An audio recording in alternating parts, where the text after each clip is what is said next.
West Virginia mountain melody. There's a new river singing to me.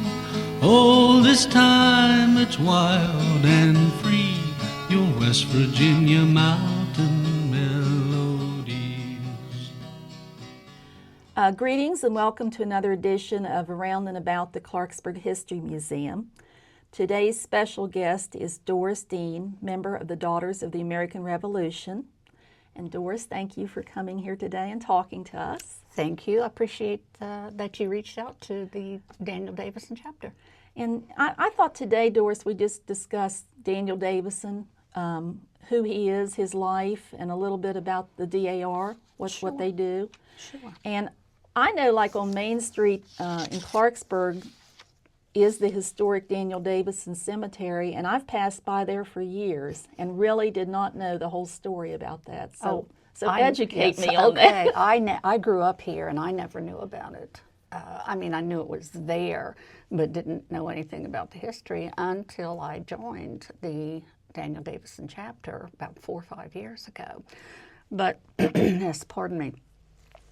Daniel Davisson, and I have seen his name listed as Daniel Davisson the Fifth, and on a genealogy chart, which I found online, he is the fifth Daniel Davisson. And so that's where a lot of confusion comes in from back in the day. Sometimes you're just not really sure which Daniel Davisson it was, because there were even Daniel Davissons who followed him. So it gets a little confusing, but that was on an unsigned family listing. And he was born in New Jersey in 1748, and he died in Clarksburg, Virginia at the time, in 1819 at the age of 71. He married Prudence Izzard, or sometimes it's pronounced Izzard, in 1772, and in 1773 they moved to Harrison County, Virginia, where Daniel had been awarded 400 acres of land. Who awarded him that? See, I have looked at trying to find out. Land grants were awarded by several different entities, some by King Charles, some by the Virginia Company, and I really wasn't able to nail that down. I expect that over at the Waldo Moore, David Houchin, he would probably know that right off the top of his head, but I didn't get a chance to contact him. I just wonder what brought him here, like from New Jersey. Land grants encouraged people on the frontier to move into the areas where they moved into. And for example, like William Penn, he was granted so many acres, it became most all of Pennsylvania. And I think his was granted by King Charles I, but I'm not quite sure about that. So land grants were awarded to encourage people to come in, develop the land, especially to develop crops like corn and tobacco, and then little villages and then towns, and grew up around that. So I expect that's what the Davisson family had in mind when I'm sure they had to apply for a land grant. And not only did Daniel and his wife Prudence move here, but his father Obadiah and several of his uncles and their families moved here. Oh, I didn't realize at the same time. Yes, and it was called Harrison County, but again, it was Virginia. At that time, Harrison County was much larger, and I think parts of Marion County, Mon County, that's right, it was carved out of those counties to make Harrison County. Now, he did donate land, which is Clarksburg today. So he donated land, including parcels for the first courthouse and jail, and he operated the first ordinary in Clarksburg. Now, during the colonial period, an ordinary was typically a place where food and drink, including alcohol, were served. Like a tavern. Like a tavern, right. Some of the big ordinaries I've found in my reading, they also offered housing and stables. I haven't found anywhere where it said that Daniel Davisson's offered that. And again, it's probably a question that David Houchin could answer with no problem. Where did he first build his house at in Clarksburg? Okay, his house was built on around the corner of what we now know as 2nd Street and Main, I believe. And because when I first joined the DAR and was learning about Daniel Davisson, I thought, oh, well, his house was over on West Main and near the corner of Chestnut, where the cemetery is now. But I was wrong. It was built closer to what we now call the immediate downtown area around the courthouse and such. Of Clarksburg. Probably because it's closer to the creek, maybe there. It's possible, because that was the Elk Creek was one of the boundaries of his land. And one thing that I did find out in reading through is units of measurement in the 1790 records that we have on file with DAR. They include measurements such as poles, perch, and rods. A pole equals about 16.5 feet. And landmarks were also used to designate a border of the tract. For instance, this came from one of the courthouse records for the Daniel Davisson Cemetery. Beginning at a black oak sapling near said road, which I think is what became West Main Street, and running thence south 14 degrees east, 12 poles to a stake near said drain, thence south 85 degrees east, 8 poles to a shumaki sapling. A shumaki is what we now call a sumac. Oh, okay. So all those different measurements were used, some of which I'd heard before. I had to look up to make the conversion to feet. And so, yes, like I said, the Elk River was one of the boundaries. And I'm not quite sure. I didn't look any further than what I found because it was all in the court records. It was all this many poles and that many rods and up to this bush and out to that tree. It's funny how they did things. I mean, I but know. 100, 200 years later, that sapling's not probably going to be there anymore. No, that's true. There is one huge tree that we do have on the property of the cemetery. We call it the monster tree. And of course, no idea how old it is, but it's about 15 feet in circumference. And so it's been there quite a while. So when he first came here and brought his family, were they like the first people in the Clarksburg area to kind of settle here? Were they the first? I don't think so. Okay. Because there are plaques about, I think it was John Simpson. He was in this area earlier than that. And so they were not the first, but among the first. And I think, and I have here someplace, of course I can't find it, but just as a matter of interest, that in March of 1785, in court, Daniel was awarded a contract to erect in Clarksburg a whipping post, stocks, and pillory. Oh my. So that's where people were publicly humiliated and punished.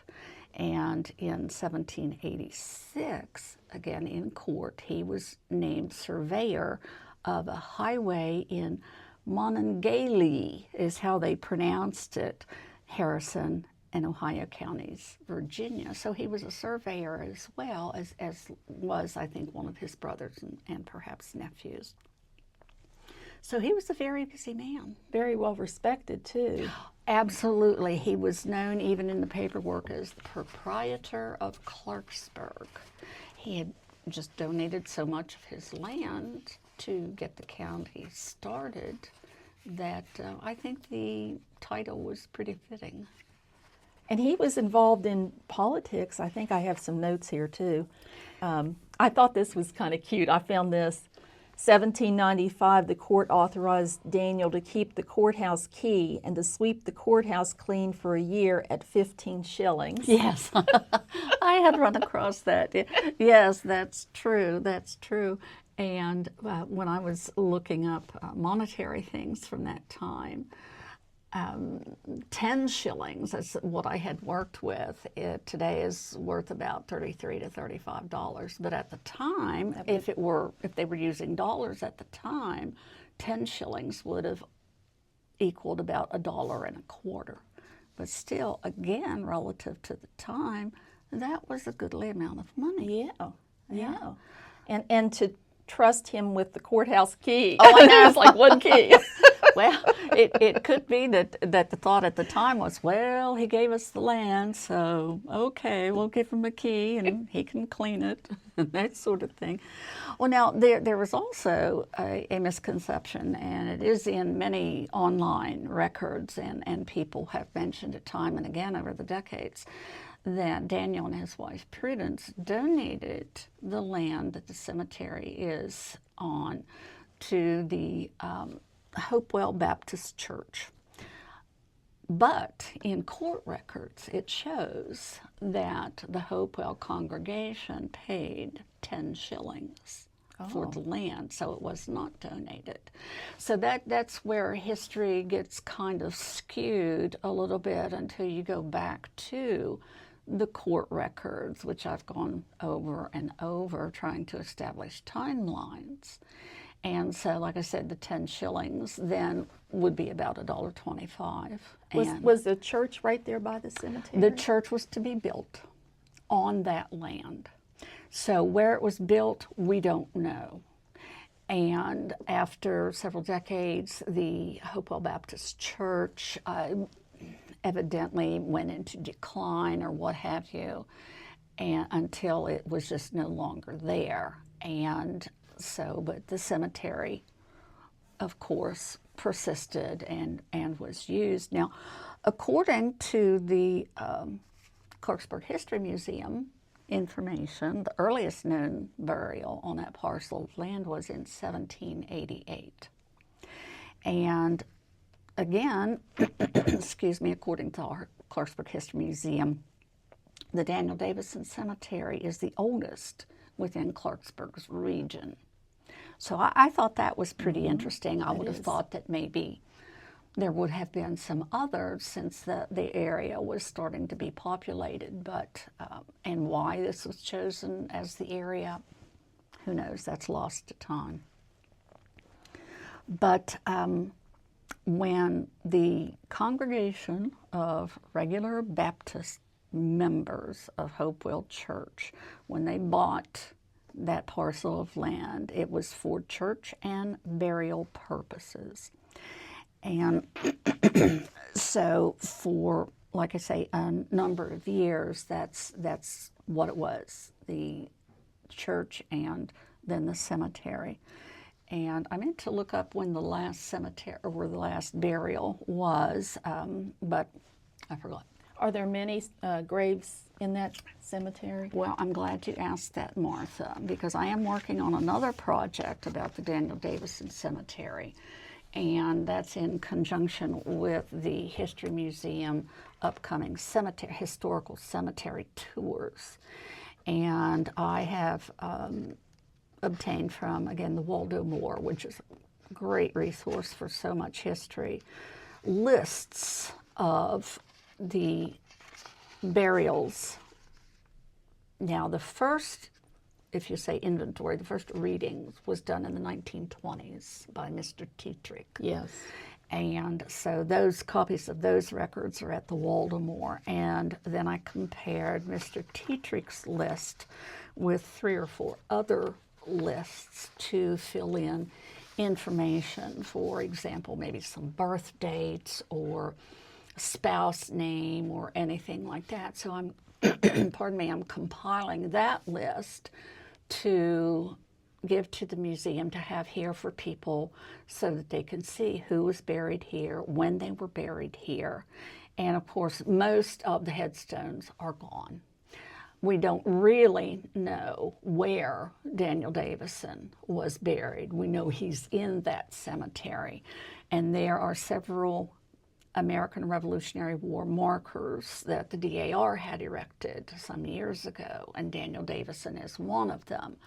But where it is set, the stone is set, we really don't know that's And where he was sometimes buried. they didn't even have stones. They just had an old field stone. That's true. That's true. Since time has disintegrated or went into the ground over years. Oh, definitely. And then so many of the materials used for headstones, I don't know if they're shale, but they tend to peel away in layers. Yeah.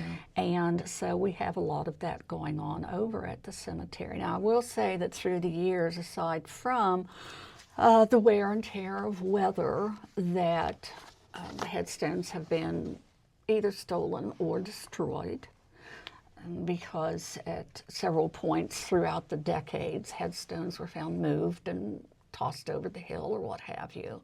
It's such a shame that they didn't have any regard for that. I know, and people still do that Yes, today. they do. In recent years, they desecrate cemeteries. But thank goodness for Mr. Tetrick back then that he went and recorded that. So many cemeteries in the county were recorded by him, thankfully. Yes, absolutely. I don't know where the man found the time and the patience to do it, but he did. Yeah, and I know Genealogical Society, when I was a member of it back in the 80s, we went through a lot of those cemeteries and tried to read and update those too. Oh, okay. So that, yes. how it's interesting that difficult. was too. Oh, to do it that. very much. And you did ask me how many people were buried there. About 30 are the names that we have. There's most likely more, but 30 for sure, the names that we have and information we have. Now, what about Mr. Davison's? How many children did he have? Did he have? He had several, I think. Yes, he did have several children. I didn't bring that information with me, but yes, he and Prudence has several children. And of course, he had nieces and nephews here because his uncles moved here as well. And Daniel Davisson descendants live in Harrison County to this day. I went to school with several of them. The Davisson brother band. Well, related to them. The Davisson brother band, yes, they're descendants of Daniel Davisson, and I occasionally am in contact with the band, one of the members, to keep him updated on what we've been doing at the cemetery. That's and good. keep reminding him, please come visit whenever you folks are in town. And so, yeah. That's great. Yeah.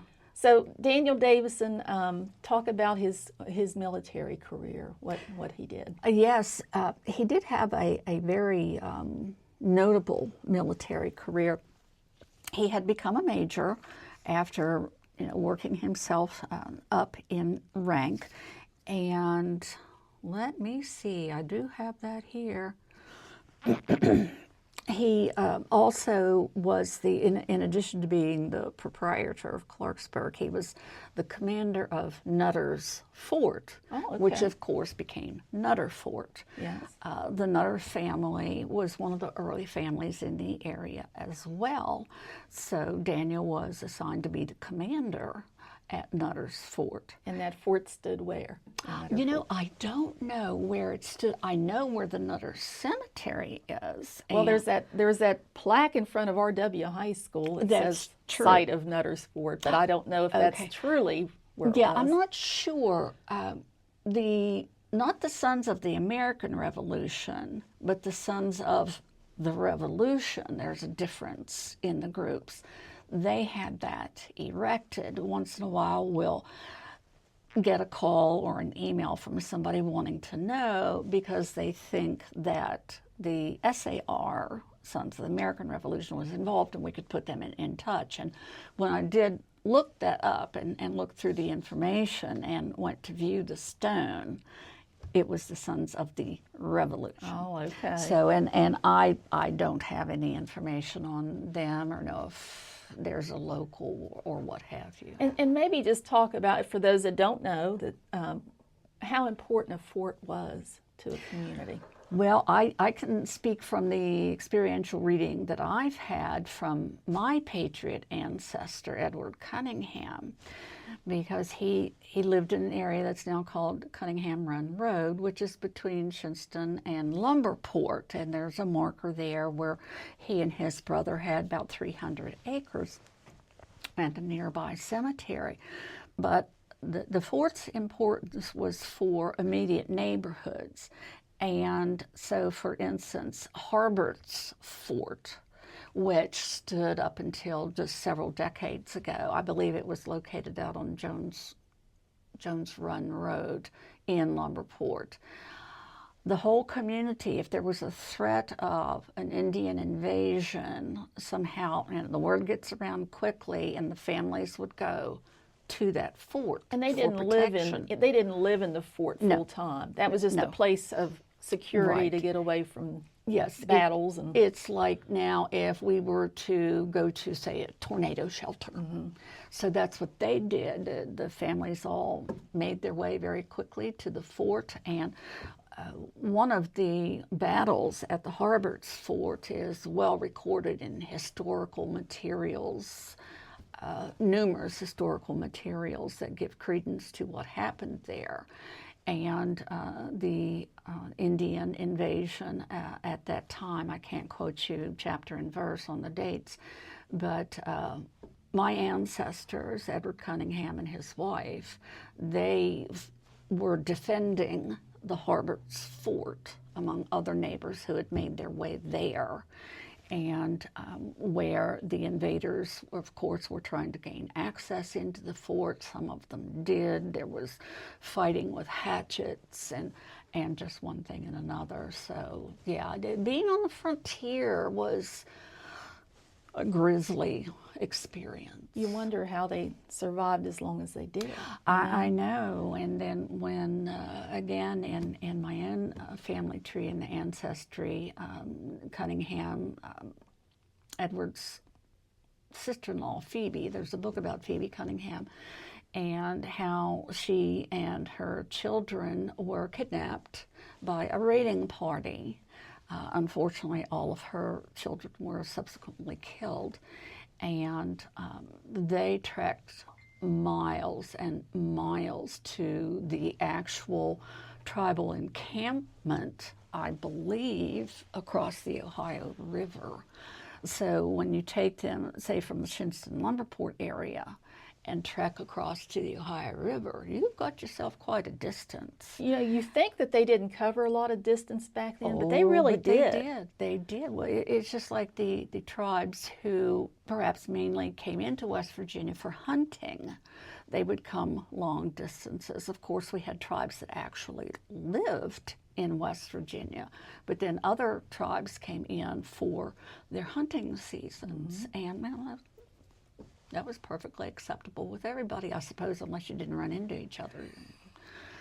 But yeah, it was a harrowing experience. Phoebe was able to make it back to her home. She was adopted by the Indian tribe and became part of, I believe, if memory serves, the chief's family.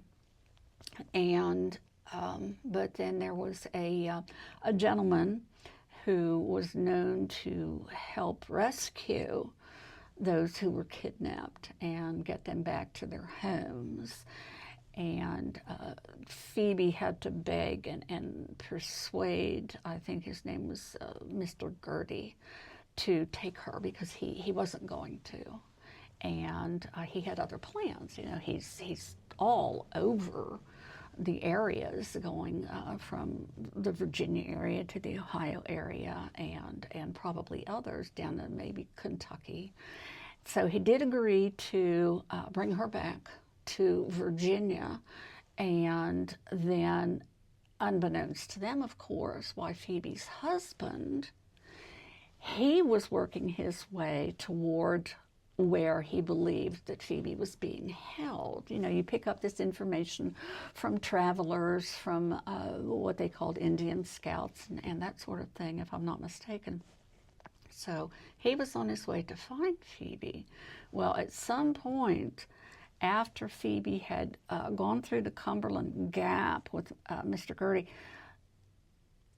they had stopped at a tavern or what have you as a layover, and they provided the tavern keeper with the information about Phoebe, and eventually Phoebe's husband, he had also stopped that way because the Cumberland Gap at the time was the easiest way to get through and to the west. And so when he found out that Phoebe was actually on her way home, why then he turned around and they were reunited. Oh, and what a story. It's a great story. It's a wonderful book about Phoebe Cunningham. It really is. And that's all local lady from here. That's right. amazing. Right, yeah, it really is great.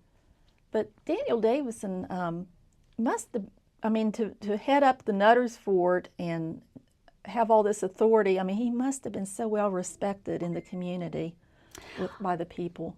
That's quite true. And bits and pieces are available, like I say, like in the court records that I have copies of, and I have not markers, but I have little stick-em notes to show me where I can go for this information and that information. How old did he live to be before he was passed away? 71. That's quite old for back then, Yes, isn't it? for colonial times, that is pretty aged. I'm glad we live longer than that now. Yeah, he contributed so much to this area and being one of the founding fathers. I think, didn't he have a son that was in War of 1812, I believe, also? I'm not sure about that. I think he did. Okay. I think he did. Yeah, there's so much history I don't know. My reading has just gone to a certain point, and I haven't gotten into the history of his family other than knowing that descendants still do live here. So touch upon why. Tell us, for those that don't know, what the DAR is. Okay. I've had people tell me they saw DAR and they thought that was a name on that cemetery. I said, no, that's the Daughters of the American Revolution. Oh, right. That's true. Well, I think the most important thing for our audience to know about the Daughters of the American Revolution, aside from the fact that our men and women ancestors either fought for or supported the Revolutionary War, is that across the nation and abroad, our main focus is on promoting patriotism, preserving American history, and securing America's future through better education for children. So these three focal points then lead each DAR chapter across the nation and abroad to commit themselves to many types of community service projects. And this local chapter is really involved in a lot of different community service. Absolutely. I don't have records that go back as far as when our chapter was established, which was in 1908. But in recent history, our chapter's community service, I think, has grown. As membership grows, then your ability to commit to more community service grows as well. You're very involved over at the VA hospital with the veterans. Absolutely. Taking care of veterans' needs is one of the major focal points that the Daniel Davisson chapter has. And we have a VA voluntary person. we have one of the ladies specifically who is very involved in the VA volunteer service, and she keeps us updated on what the needs are at the medical center and possibly even the nursing home.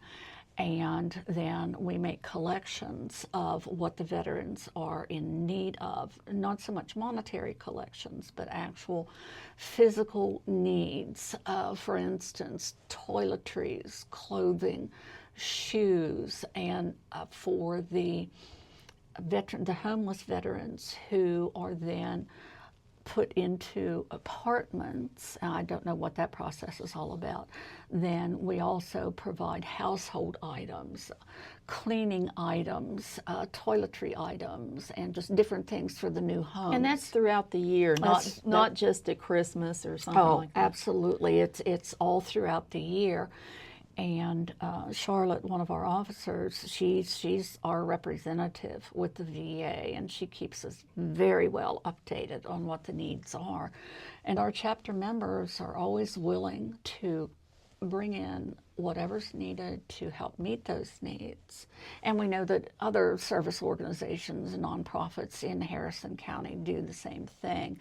So with all of us working together, then I truly hope that all of the needs have been met through the decades that's been going on. We also do things such as cards, greeting cards, not just Christmas cards, not just Valentine's Day cards, but cards throughout the year that the veterans get, say, with their breakfast trays. That means so much, Doris, to a person. It's a personal touch, and you write a little message in there, and then it's given to the veterans. And one of the projects that our Vice Regent Tammy has been working on for the past couple of months is having us in our chapter to do little greeting cards or thank you cards for the veterans who are going on the next honor flight to Washington, D.C. to tour the monuments there. So explain that a little bit for those that don't know. Okay, the honor flight is sponsored by, I believe, the VFW, and of course our VFW here in town on West Pike Street, close to the library. They have their organization, and they lay out all the plans and take in the applications of the veterans and their guardians who are interested in going. And I say guardians, that's the term that the folks use who are with honor flight because of the medical needs of many of the veterans. They'll need somebody to, say, get them in and out of their wheelchair and to wheel them through the sites that they're visiting and such. So 100 veterans are selected. I don't know what that process is, but the 100 veterans and then their accompanying guardians are selected to take the honor flight, which I believe is happening in September this year, 2024. So they'll depart from Benedum Airport, North Central West Virginia Regional Airport, on the selected day. They'll fly to Washington, D.C., they'll board a bus or buses, and then go to the war memorials, which if you haven't been to Washington to see those, they take your breath away. The last war memorial I visited, which was about 10, 15 years ago, was World War II, because I had several uncles who were in World War II, one of whom is still living. And to see the honor that the nation has given the veterans from that and the other wars. Like the Vietnam veterans. I've been to the Vietnam Veterans Wall, I've been to the Korean, and it makes you weep. It makes me want to weep now.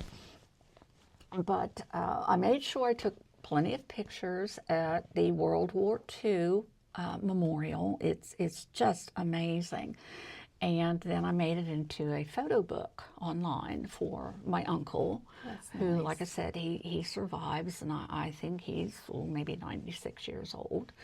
And he was in Munich after it was bombed, and several other places. And so, I mean, the things that the soldiers saw and continue to see today, we just can't even imagine. So any honor that we can give to them is more than well deserved. Absolutely. Right. That's absolutely right. And my uncle and his son and his grandson are all in the Army. So and what the DAR does for the veterans is so wonderful, and I think not even appreciated as much. It's not really known, a lot of what you do with that. So it's good that you're getting the word out on that.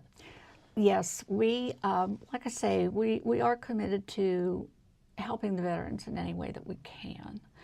And some may think it's not such a big deal to do the greeting cards and the thank you cards, but you know, anything like that makes their day. Right. And some of them probably have no family at all and never get a card. That's true. You know? That's true. I know we do the same thing at my church for the past, I don't know, 8 or 9 years. I've led that up. That now we do ours just at Christmas time, but we send several hundred Christmas cards I take over to the VA just from our church. Wonderful. So you can imagine then with other churches and other organizations around Harrison County, and you can even do some online. I've never been successful at that, but you can. I like that do personal them touch, online. though, didn't you, Yeah, writing I did it out? too, because you write the little ditty and thank them, and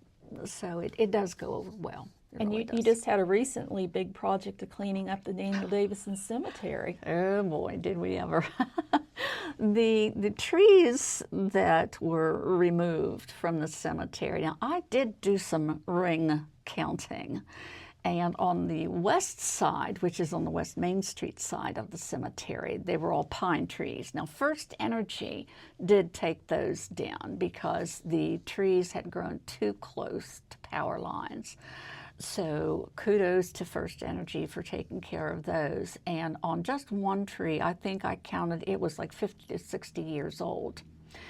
And the trees then on the other side of the cemetery, I don't think were as old, at least not the major portion of them, but there were 12 to 15 trees that needed to be removed.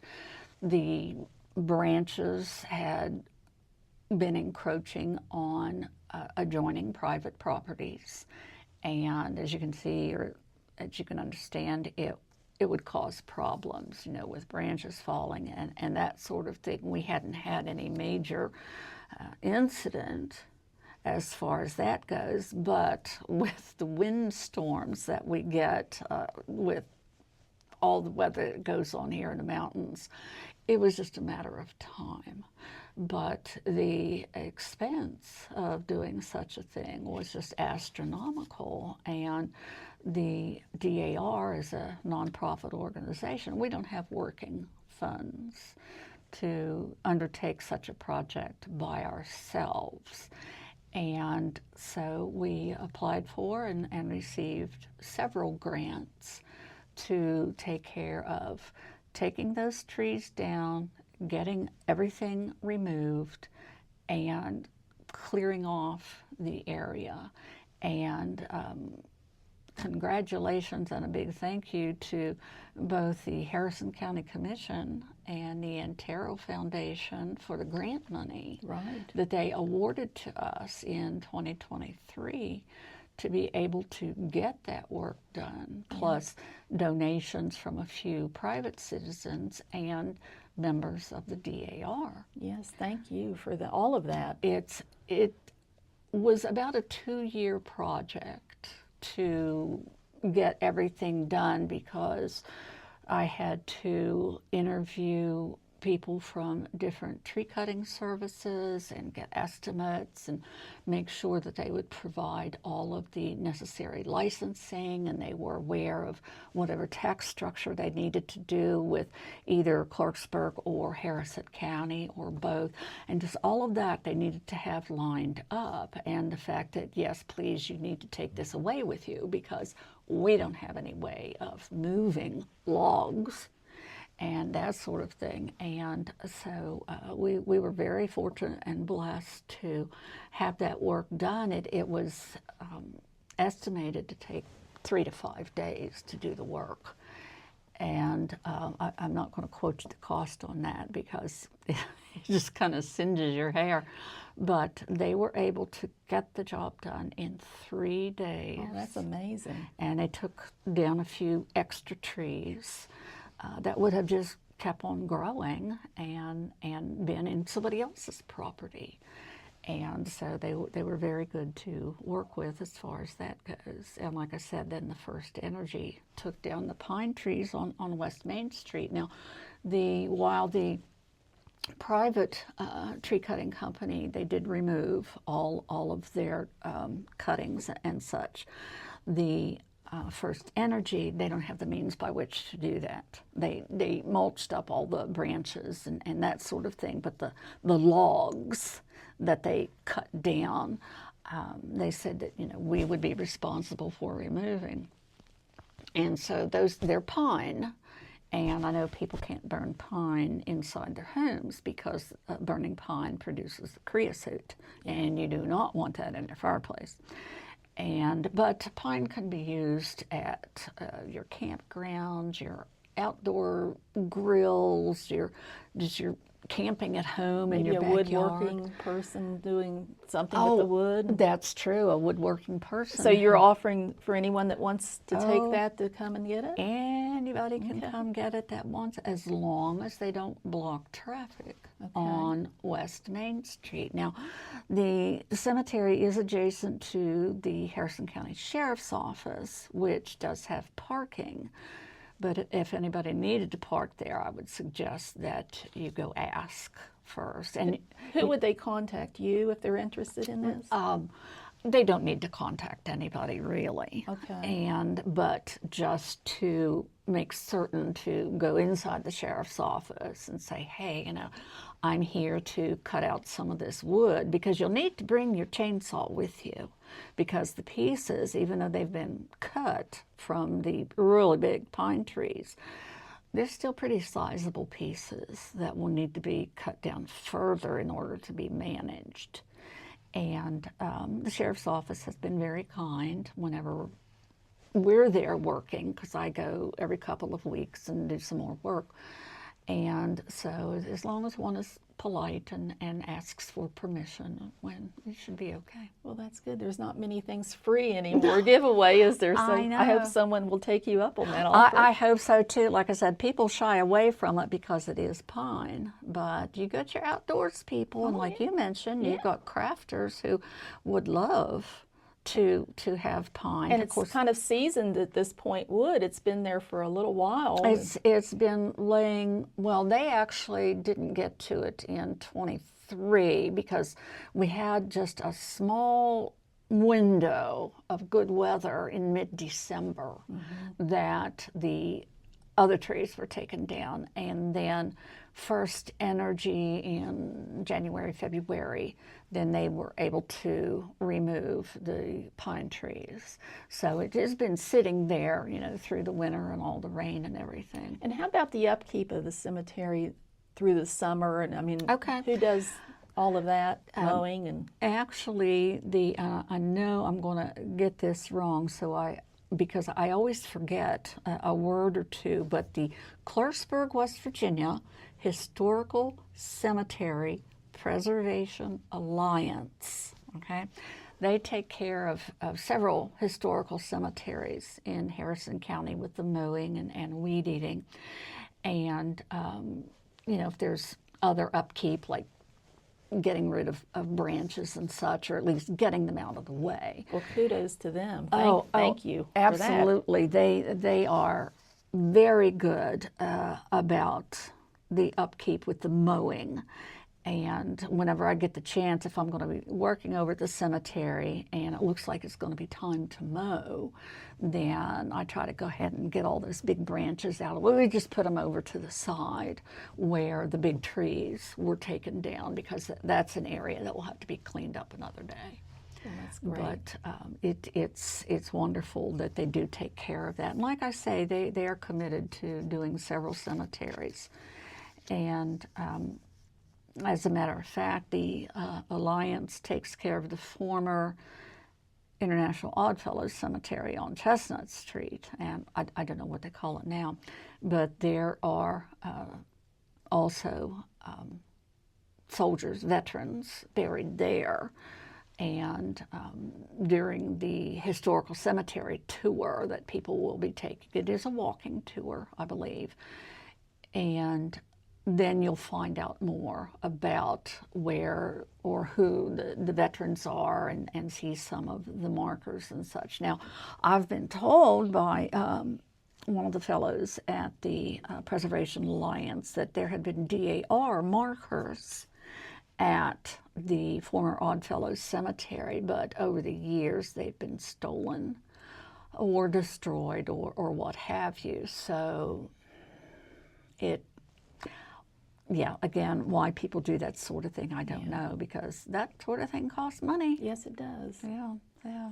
Well, hey, before we close this up, if someone's interested in becoming a member of the DAR, what do they need to do, and what is the process, and who would they contact here locally? Okay, the first thing a person needs to do is to go to the national website for the National Society of the Daughters of the American Revolution, and that's dar.org. And there's a member section that one has to sign into when you're a member, but the non-member sections, it gives you all the information. And just as a brief on what that would be, it's the DAR, or the NSDAR, is comprised of members who have a lineal descent from a person who aided in the formation of this country by performing military, civil, or patriotic service during the American Revolutionary War. And it doesn't have to be just our male ancestors. Our female ancestors, my female ancestor, Sarah Cunningham, she is recognized by the DAR because she took part in the defending the Harvards Fort. Okay. And those who provided, say, food, ammunition, housing, whatever. I mean, it goes through a pretty rigorous process before one can claim that ancestry and for that person to be on the list. Now, I was fortunate that cousins, half-cousins I didn't know about who live in Ohio had done most all the work. That's the same with me, because I just became a member. And thankfully, my Aunt Beverly Jett got me in, and they had already done all that research for me, you know. Right, yeah, it was just amazing. And I just happened to bump into them on a website that I was looking at, and I started asking questions. So then my patriot was already in the DAR, so I just had to, now our lineage branched off about 5 generations ago because the Cunningham gentleman, who is our common ancestor, his first wife died. That's where my ancestral line comes from. But the second wife, that's where these distant half-cousins, that's where their ancestral line came from. And isn't it fascinating to find out about your family heritage history? It is. And the research, I have to admit, is not easy, but each DAR chapter has I can't remember her title, a registrar. There's a registrar who will, number one, find out if your ancestor is already listed. She can go and look at that. She will help you with your research, and she will help you get the application process through. And don't expect it to be a quick turnaround, because records are hard to come by. And especially, for instance, in Harrison County, there were records in one of the former courthouses that were burned. Because the courthouse burned. Right. Yeah. So you have to look at other things, family records, headstones in cemetery. I had to go out to Brown, West Virginia, which is near Wallace, to go to a cemetery where one of my female ancestors was buried with my Cunningham ancestor. That's the only proof we had of her death, the only proof we had of her existence. And luckily, especially because they had put on the headstone, wife of such and such and such, that was my only proof that I had of her, because you have to get to both sides of your family. So you take it from yourself to your parents, to your grandparents, and then on backwards, and marriage certificates, birth certificates, all of that. So, and then once you're approved to become a member of the DAR, right, Tell where you have your meetings, when they're held. Okay.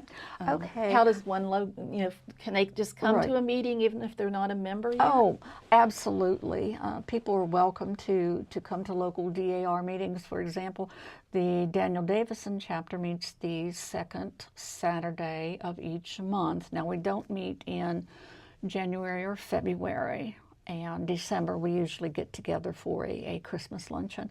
But we meet at the Bridgeport United Methodist Church. And like I said, that's second Saturday of each month with those few exceptions. And we meet at 1 o'clock. And we have a typical business meeting with reports and updates and then plans for ongoing and future service projects. And we do have several in the works right now. You have a scholarship program too, don't you? Well, DAR National has several scholarship programs. The Daniel Davisson chapter does not.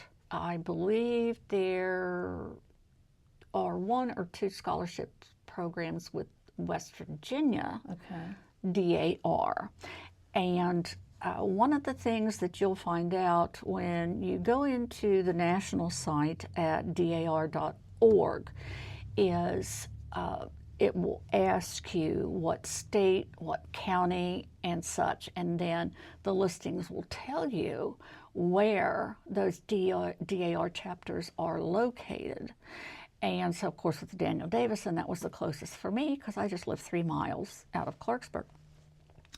And I know there's one in Salem, there's one in Fairfield. They're just all over the place. So there could be numerous for each county. Right, there can be numerous for each county. Yes, that's true. So that's the best place to start, is that website. Is the National DAR website. And so you can find all your information there, and you'd probably be able to look at a sample application to get an idea of what you would need. And then once you decide on the chapter that you would like to take a look at, then and attend meetings, and you can attend meetings even if you don't check online about how to join. But if you're just simply interested, that's what I did.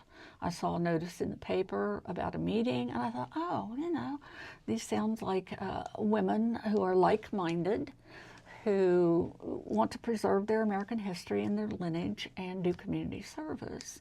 And so that's how I got started. And our registrar was very, very helpful. We had a few bumps along the line, but that's typical. Well, I know from my personal experience, it was a wonderful process. And you ladies are all so wonderful and welcoming. Thank you. Well, it's great to have you in our chapter and to be as forward-looking and willing to work. That's what volunteerism is all about. That's right. And if I haven't mentioned before, the DAR chapter was founded in 1908. And throughout the decades, now the DAR was not always the trustee of the cemetery, but the chapter did petition to become trustee. I believe it was in 1910. And for decades following, other organizations expressed an interest. Well, they wanted to be trustees, so you had to go through the whole legal process for that. And then maybe their trustees couldn't, or perhaps they passed, or what have you, so then another organization. And so you went through all the legal paperwork for that. But for many decades now, the DAR, Daniel Davisson chapter, we have been the trustees. And the city of Clarksburg has been really great through the years. When you drive on West Pike Street, and especially if you get kind of stopped at the light or come up the hill just a little bit slowly and look to the DAR cemetery on the right before you get to Chestnut Street, you'll see flower gardens. The city of Clarksburg, at least 20 years ago, put that in. It's in the shape of the American flag. It's beautiful. And when they put, soon-ish, they'll be putting in the flowers. They put in the red and the white stripes, and then the blue background with the stars, those are painted in. Those bricks stay in there year-round. And it's beautiful when that flag garden is blooming. They also had installed to one side of the flag garden a tulip garden, but I'm afraid people keep cutting the tulip blooms off, so we really... Yeah, I've not seen the tulip. I know. It's, you know, one weekend I went, there were some beautiful tulips, and when I went the next weekend, they were all gone. They'd been cut off. So why people cut flowers from cemeteries, I just don't know. But Harrison County has had some interesting firsts when it comes to the DAR. I'll just mention this one in passing, that Mrs. Eva Hart Goff of Harrison County was the first West Virginia DAR state regent in 1893. Her portrait resides in the National Society of the Daughters of the American Revolution Memorial Continental Hall in Washington, D.C. Mrs. Goff was a descendant of John Hart, who is listed as signer of the Declaration of Independence. So West Virginia has a lot to be proud of. Absolutely. When it comes to our heritage. Oh, absolutely. And I'm not a big history buff, but when it gets into digging into local history and ancestry, it's been a very interesting journey. One of my hobbies, I love to go to the Library of Congress online and look at the old newspapers, and they have a lot from Clarksburg. Do they? Yes, really? but you can even go into the Wheeling newspapers, and they give Clarksburg information. That's amazing. And it's so interesting. You follow these papers and the people, and it's almost like you get to know them, you know, after a time. And history's not boring, I don't think, in any way, shape, or form. It really is not. Some of the older newspaper articles I've read, even back in the day when they would list, oh, such and such had a birthday party at the home of her parents, and then they would list all the names of people who attended, and you're going, oh my goodness, I know that family, or this family is in my lineage. And you didn't know that before, you know, and even those little tidbits of something that happened to a person, like maybe it was your great-great-grandfather and you never knew that they had that happen to them. Oh. And you find them in the newspaper. Absolutely. It's an interesting journey. But I could talk history all day, but I'm afraid I'm going to have to wrap this up for today. But Doris, thank you so much for coming today and talking to us. Oh, I've learned a lot today. Thank you. And from the questions you've had and things that you've pointed out, I need to do some more research. You did great. And write it down. You did great. You think that you remember these things in your head, but you don't. There's too much to try to remember. Definitely. But I encourage everyone, stop in here at the Clarksburg History Museum on Main Street in Clarksburg. See our exhibits. We have new exhibits coming up here shortly. And just come in and experience history and what it was like to be in Clarksburg all those years ago. And I started closing with these words on every podcast. Make each and every day count, because you are making history today. So until next time, this is your host, Martha Jett, and I look forward to our next podcast to learn more about the history of Clarksburg. And thank you very much. Thank you for having us. Thank you.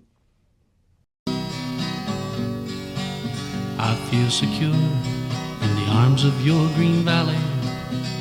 There's a peace you've given me that's yours alone. Take me in like a child to the gentle of your wild West Virginia. I'm coming home. Your West Virginia mountain melodies. There's a new river singing to me. Oh, this time it's wild and free, your West Virginia mountains.